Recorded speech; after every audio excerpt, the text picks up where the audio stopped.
नमस्कार, मैं हूँ विकास टेकरे और स्वागत करता हूँ आप सभी का द हिस्ट्री यूट्यूब चैनल में।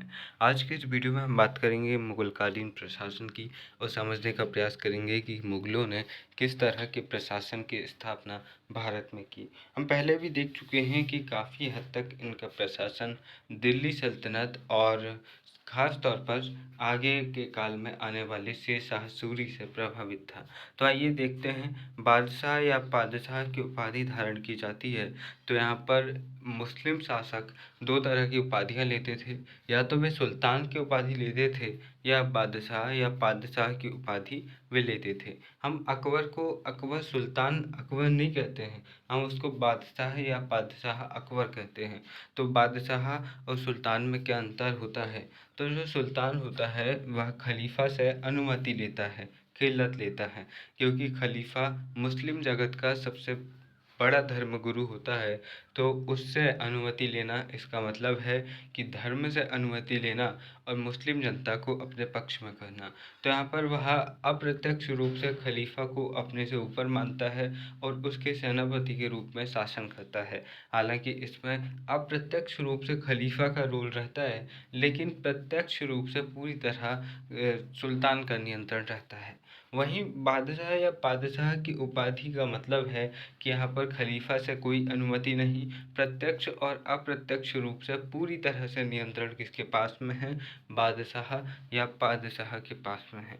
चंगेज़ खान के पोते हलाकू, यहाँ पोत लिखा है, चंगेज़ खान के पोते हलाकू ने खलीफा की हत्या कर दी थी। और मुग़ल अपनी विदेश राज्य नीति के तहत भी खलीफा को नहीं मानते थे। क्यों नहीं मानते थे? क्योंकि वे सफ़वी वंश ईरान, हम देख रहे हैं कि हुमायूं ईरान में शरण ले रहा है और सफ़वी वंश के शासक उसकी काफ़ी मदद करते हैं और उन्हीं की सेना के दम पर हुमायूं वापस भारत पर आक्रमण करता है।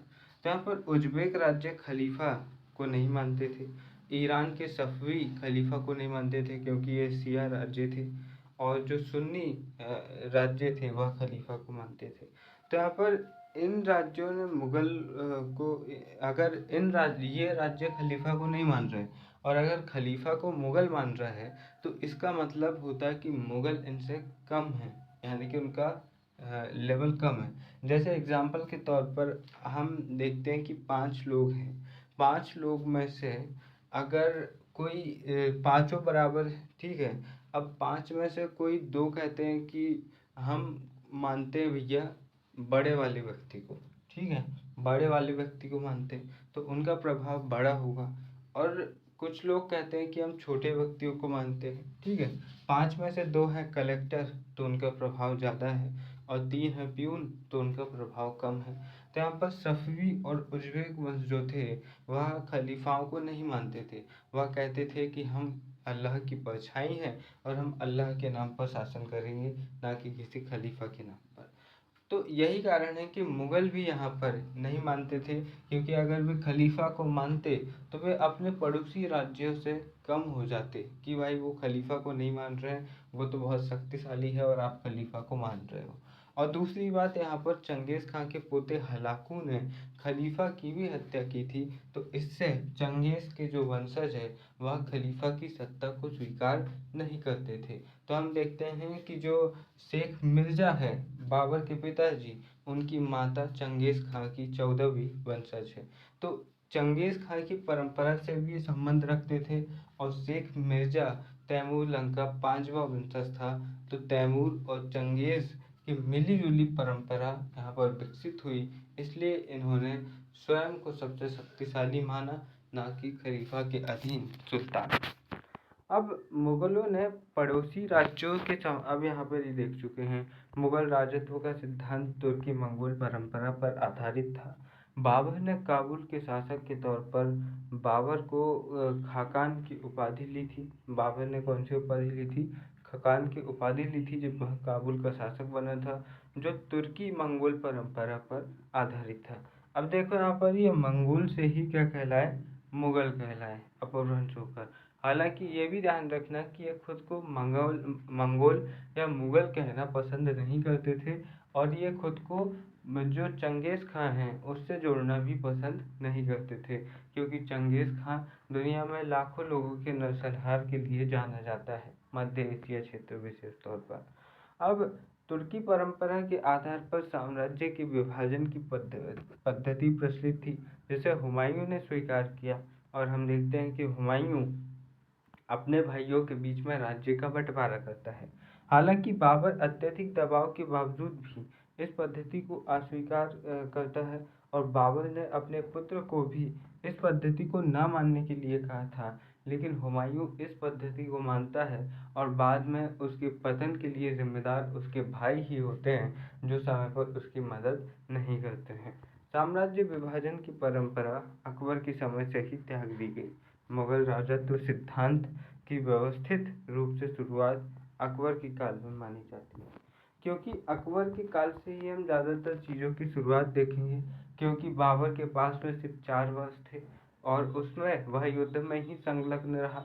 और जो हुमायूं था उसके पास में केवल वही 11 वर्ष के आसपास थे। 1530 से 1540 तक वह रहता है, लेकिन इस दौरान भी वह लगातार युद्धों में संलग्न रहता है। और फिर 1240 में बिलग्राम या कन्नौज के युद्ध में शेरशाह सूरी से पराजित होता है, और फिर इधर उधर भटकने के बाद में 1555-56 के आसपास फिर से वह दिल्ली की गद्दी प्राप्त करने के लिए आक्रमण करता है। तो बाबर और हुमायूं का जीवन संघर्ष से ही चलता रहा, गुजरता रहा, जिसके कारण हम देखते हैं कि उनके काल में ज़्यादा कुछ व्यवस्थाएं, ना तो ज़्यादा स्थापत्य कला, ना कोई चित्रकला, ना कोई साहित्य, और ना ही कोई अच्छी प्रशासनिक व्यवस्था का विकास होता है। लेकिन अकबर के पास में एक लंबा काल उसको मिलता है, 1556 से लेकर 1605 ईस्वी तक, जहाँ पर अकबर का वास्तविक कार्यकाल 1562 से 1605 माना जाता है। तो ये भी काफ़ी बड़ा कार्यकाल था, और इस कार्यकाल में अकबर के पास पूरा मौका था कि हम मुगल साम्राज्य को स्थापित करें और उनकी विभिन्न कलाओं को शुरू करें। और यहाँ पर अकबर कुछ ऐसा ही करता है। अब देखो, मुगल राजत्व सिद्धांत सुलह कुल की नीति पर आधारित था, जो अकबर देता है। अकबर के राजत्व सिद्धांत का विस्तृत वर्णन अबुल फजल ने अपने ग्रंथ आइन ए अकबरी में किया है। आइन ए अकबरी के 77वें अध्याय आइन आइन आइने रहनमुनी में उसने किया है। किसने? अबुल फजल ने। अब देखो, इसमें वह क्या वर्णन करता है। वह वर्णन करता है कि शासक जिल्ले इलाही का मतलब होता है ईश्वर का रूप। इंसान एक कामिल, इसका मतलब होता है सर्वाधिक बुद्धिमान, सभी मनुष्यों में सबसे तेज, सबसे बेहतरीन मानव जो है वह कौन है? इंसान एक कामिल। अब अबुल फजल ने प्रकृति के 4 तत्वों की तुलना समाज के 4 वर्ग से की है। जैसे अग्नि को वह कह रहा है योद्धा वर्ग, जल को कह रहा है वह बुद्धिजीवी वर्ग, वायु को श्रमिक वर्ग, और पृथ्वी को सेवक वर्ग। इस तरह से वह पृथ्वी के 4 तत्वों की तुलना 4 वर्णों से यहाँ पर कर रहा है। कालांतर में अबुल फजल ने राजत्व को फर-ए-इल्जी यानी कि उदात्त प्रभामंडल कहा, जो कि राजत्व संबंधी मुस्लिम पौराणिक सिद्धांत किया ख्वाब से समानता रखता है। तो इस तरह से एक मजबूत राजत्व का सिद्धांत यहाँ पर अकबर के काल में हमें नजर आता है। अकबर के समय मुगल राजत्व सिद्धांत में भी भारतीय तत्व शामिल हो गए, जब अकबर द्वारा चक्रवर्ती सम्राट की अवधारणा को स्वीकार किया गया। अकबर के समय में स्थापित मुगल राजत्व सिद्धांत को जहांगीर एवं शाहजहां ने भी बनाए रखा। जहांगीर ने राजत्व सिद्धांत में न्याय व उदारता पर अत्यधिक बल दिया। तो हम यहाँ पर जो अकबर के समय की व्यवस्थाओं को देख रहे हैं, ये आगे जहांगीर और शाहजहां के काल में भी हमें देखने को मिलेगी। हालांकि ये औरंगज़ेब के काल में वैसी नहीं मिलती है जैसी अकबर स्थापित करता है, क्योंकि अकबर सहिष्णुता और समानता की भावना से इन पद्धतियों को स्थापित कर रहा है, और औरंगज़ेब अपनी कट्टरवादी विचारधारा नीति के तहत इन परंपराओं को तोड़ेगा और उन परंपराओं को स्थापित करेगा जो उसे एक कट्टर सुन्नी मुस्लिम शासक बनाएगी, और जो उसके और मुगल साम्राज्य के पतन का कारण भी बनेगी। अब शाहजहां ने भी बीजापुर के आदिल शाही शासक के भेजे फरमान में स्वयं को जिले इलाही कहा। क्या कहा? स्वयं को जिले इलाही, यानी कि भैया मैं ईश्वर का प्रतिनिधि हूँ या ईश्वर का ही रूप हूँ। अगर मेरी बात मानोगे तो फायदे में रहोगे। वही बात है कि भैया कायदे में रहोगे तो फायदे में रहोगे, वरना फिर तुमको आ जाएगा समझ में। औरंगजेब ने इस सिद्धांत को उलट दिया था। उसका उद्देश्य दारुल हर्ब को दारुल इस्लाम में बदलना था। दारुल हर्ब का मतलब है गैर मुस्लिम देश और दारुल इस्लाम का मतलब है मुस्लिम देश। तो यहाँ पर औरंगजेब का सीधा सीधा उद्देश्य था कि वह धर्मांतरण को बहुत ज़्यादा बढ़ावा देगा और भारत में जहाँ बहुलता किसकी है, हिंदुओं की है, गैर मुस्लिमों की है, तो वह यहाँ पर एक मुस्लिम राज्य स्थापित करेगा और ज़्यादा से ज़्यादा मुस्लिम प्रजा वहाँ बढ़ाने का प्रयास करेगा। अब देखिए मुगल काल की बात करें तो अमीर वर्ग की बात करते हैं। यहाँ पर हम देखते हैं कि जो मुगलों के जो करीबी होते थे उनको क्या कहते थे? मिर्जा कहते थे। हम अकबर के काल में मिर्जाओं का विद्रोह भी देखते हैं। तो यहाँ पर बाबर के भारत आगमन पर उसके अमीर वर्ग में तुरानी जो कि मध्य एशिया से थे एवं ईरानी, ईरान बोले तो फारस, पहले पुराना नाम फारस था, आज का ईरान तेल के लिए काफ़ी प्रसिद्ध है। ईरानी जो कि खुरासान क्षेत्र, यहाँ के जो अमीर थे वो शामिल थे। पानीपत के प्रथम युद्ध के बाद जब बाबर द्वारा भारतीय भूभाग को जीता गया तो कुछ स्थानीय अमीरों ने बाबर की अधीनता को स्वीकार किया और इन्हें भी मुगल वर्ग में शामिल किया। अब बाबरनामा में 116 कुलीन अमीरों में से 31 भारतीय कुलोनों का उल्लेख है। इनमें भारतीयों में अफगान व शेख ज़्यादा शामिल है। तो आप कह सकते हैं कि बाबर से ही अमीर वर्ग में भारतीयों को शामिल करने की परंपरा शुरू हो गई थी। अब अकबर ने अपनी राजनीतिक आवश्यकताओं को देखते हुए मुगल कुलीन वर्ग का आधार विस्तृत किया तथा राजपूतों एवं खानजादाओं को अमीर वर्ग में शामिल किया। राजपूतों को पहली बार मनसबदारी प्रथा व प्रशासन में अकबर शामिल करता है। अफगानों को पहली बार जहांगीर शामिल करता है और मराठों को पहली बार शाहजहां शामिल करता है। तो यहाँ पर ये तीनों ही चीज़ें आपको ध्यान रखनी है। पहली बार राजपूतों को मनसबदारी में कौन शामिल कर रहा है और अकबर शामिल कर रहा है, और किस घराने को पहली बार शामिल किया गया तो वह था आमेर राजघराना, क्योंकि आमेर के भारमल की पुत्री जोधा या हरका बाई से सबसे पहले यह राजपूत किसी राजपूत से पहली बार यहाँ विवाह संबंध स्थापित कर रहा है। बाद में यहाँ उसके पुत्र भगवान दास को, भारमल को और फिर आगे उनके पोते को भी ये बहुत अच्छे प्रशासनिक पद यहाँ पर देते हैं। साथ ही अफगानों को पहली बार मनसबदारी प्रथा में कौन शामिल कर रहा है तो वह कर रहा है जहांगीर। उसी तरह मराठों को पहली बार शाहजहां शामिल करता है। हम देखते हैं कि बीजापुर के खिलाफ पूना की जागीर किसको देता है? जो शाहजी भोसले हैं, छत्रपति शिवाजी महाराज के पिताजी, उनको देता है और ये प्रयास करता है कि शाहजी भोसले उसके पक्ष में कार्य करेंगे। हालांकि बाद में वह दुखी होकर या फिर जो शाहजी भोसले यहाँ पर बीजापुर के खिलाफ ज़्यादा काम नहीं कर पाते तो वह शाहजी भोसले को निकाल देता है और अपने एक अन्य व्यक्ति को पूना की जागीर दे देता है। तो यहाँ पर शाहजी भोसले दुखी हो जाते हैं और दुखी और फिर वह बीजापुर से मिल जाते हैं। तो यहाँ पर कह सकते हैं कि एक अच्छा मौका था मुगलों के पास मराठों के साथ मैत्रीपूर्ण संबंध स्थापित करने का, जिसको वो गवाह देते हैं और आगे चलकर छत्रपति शिवाजी मुगलों के खिलाफ एक बड़े साम्राज्य की स्थापना कर देते हैं। अब देखो बहुत ही ज़्यादा डीप में चीज़ें यहाँ पर जाती हैं, लेकिन आपको पूरे ध्यान से फोकस से बस पढ़ते आना है, सुनते जाना है। हम जब बार बार रिवाइज करते हैं तो हमें वैसे ही चीज़ें याद हो जाती हैं, बस आपको चीज़ें समझना ज़रूरी रहता है। तो आप समझते जाओ, ठीक है। समझने के बाद में रिवीजन करते रहें, तो रिवीजन करने से आपको चीज़ें याद हो जाएंगी।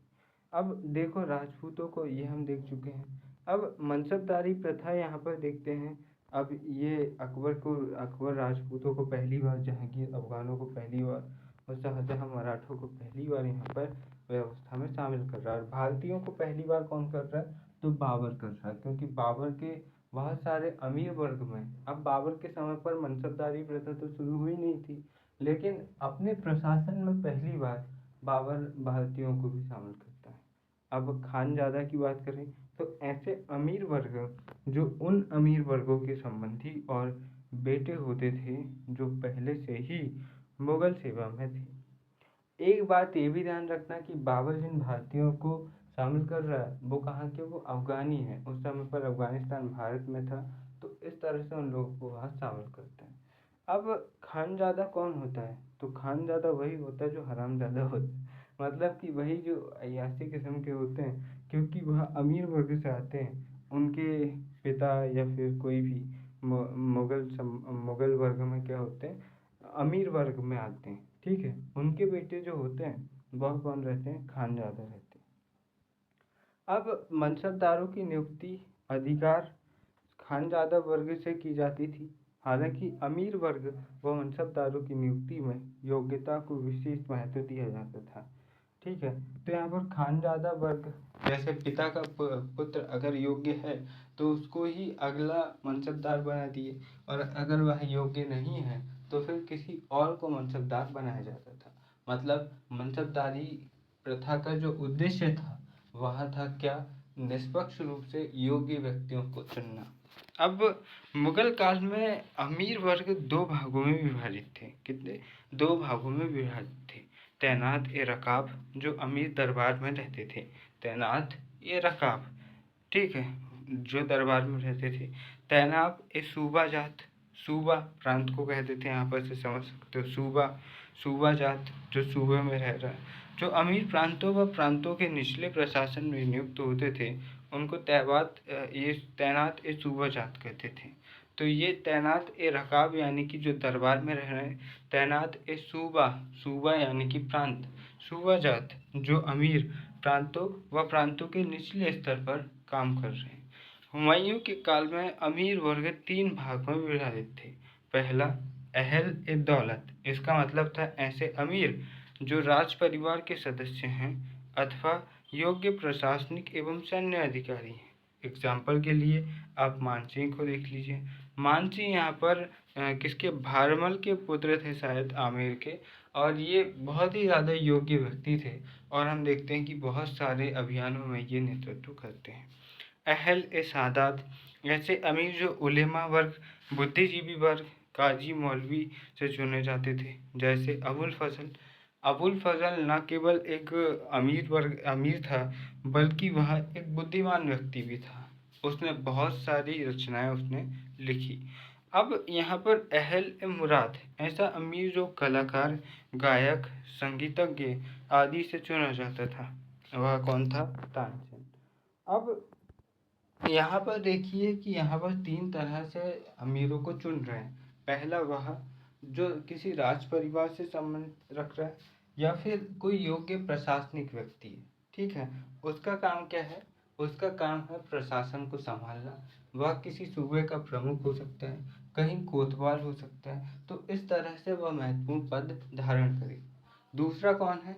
वह है जो अमीर वर्ग से आ रहा है, अमीर वर्ग में उसको रखा जा रहा है। क्यों? क्योंकि वह बहुत ही बुद्धिमान है, कोई लेखक है, या फिर धर्म विशेष के वर्ग से वह आ रहा है। तीसरा कौन है? तो कला के क्षेत्र में अगर वह महत्वपूर्ण व्यक्ति है तो उसको शामिल करते हैं।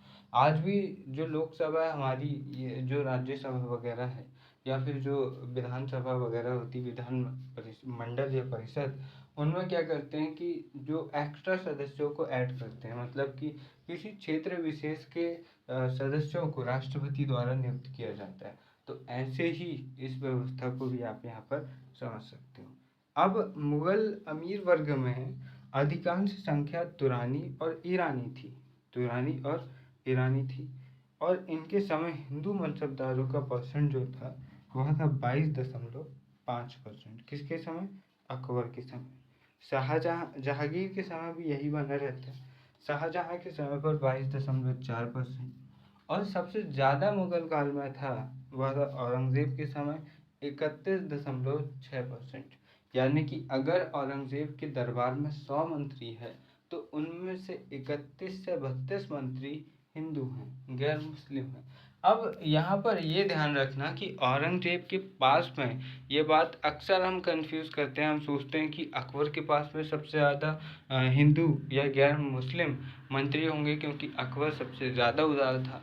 तो यहाँ पर ये ध्यान रखना कि औरंगज़ेब के मंत्रिमंडल में सबसे ज़्यादा हिंदू मंत्री थे। अब इसके बावजूद भी अकबर के काल में विद्रोह या फिर उसको अच्छा शासक क्यों नहीं माना जाता? क्योंकि एक तो वह धार्मिक रूप से कट्टर था और दूसरी बात, उसने एक गलती की जो ऊपर के शासकों ने नहीं की थी। ऊपर के शासक क्या करते थे? कर वसूलने के लिए, टैक्स वसूलने के लिए जो अधिकारी नियुक्त होते थे वह गैर मुस्लिम होते थे। तो जब एक हिंदू बहुल क्षेत्र में एक हिंदू और एक सिख बहुल क्षेत्र में या फिर एक जैन बौद्ध बहुल क्षेत्र में उस धर्म का व्यक्ति जाता था तो वह आसानी से उसको कर दे देते थे। लेकिन यहाँ पर औरंगज़ेब क्या गलती करता है? क्या मंत्री परिषद में हिंदुओं की संख्या तो और बढ़ा देता है, लेकिन टैक्स वसूलने का काम मुस्लिम अधिकारियों को दे देता है। और यहाँ पर मुस्लिम अधिकारी धार्मिक दबाव बनाते हैं, बर्बरता से टैक्स वसूलते हैं, जिसके कारण यहाँ पर विद्रोह बहुत होते हैं और फिर औरंगज़ेब को अच्छा शासक नहीं माना जाता। अब देखो, इनमें जो 31.6% है औरंगज़ेब के प्रशासन में, इसमें सर्वाधिक हिंदुओं में भी कौन थे? मराठे थे। अब ये भी एक बड़ी कन्फ्यूज़न की बात है भैया कि मराठों का बस सबसे ज़्यादा विरोध कर रहा है और मराठे ही उसके प्रशासन में सबसे ज़्यादा थे। तो हिंदू कितने थे? 31.6%। अब इसके बाद में देखिए, अकबर के समय आमेर के शासक मानसिंह को 7,000 का जात सर्वोच्च दिया गया। अब ये जात क्या होता है, मनसब क्या होता है, ये विस्तार से हम आने वाली वीडियोस में समझेंगे। तो यहाँ पर जात का मतलब, यहाँ देखिए, सर्वोच्च मनसब दिया गया। मिर्जा अजीज कोका को भी 7,000 का मनसब बनाया गया। औरंगज़ेब के समय पर आमेर के मिर्जा राजा जय सिंह और जसवंत सिंह को 7,000 का मनसबदार बनाया गया। औरंगज़ेब के शासनकाल के अंतिम वर्षों में कश्मीरियों को भी महत्वपूर्ण पद दिए गए। इनामतुल्लाह कश्मीरी जो औरंगज़ेब का प्रिय अमीर था, जो कहाँ से था? कश्मीर से था। शाहजहाँ के काल में किसी भी राजपूत को 7,000 का जात का मनसब नहीं दिया गया। बर्नियर यहाँ पर लिखता है कि औरंगज़ेब के समय सर्वाधिक अमीर ईरानी वर्ग से थे। मुगल अमीर वर्ग में सूफी संतों और दार्शनिकों को भी उच्च पद दिया गया।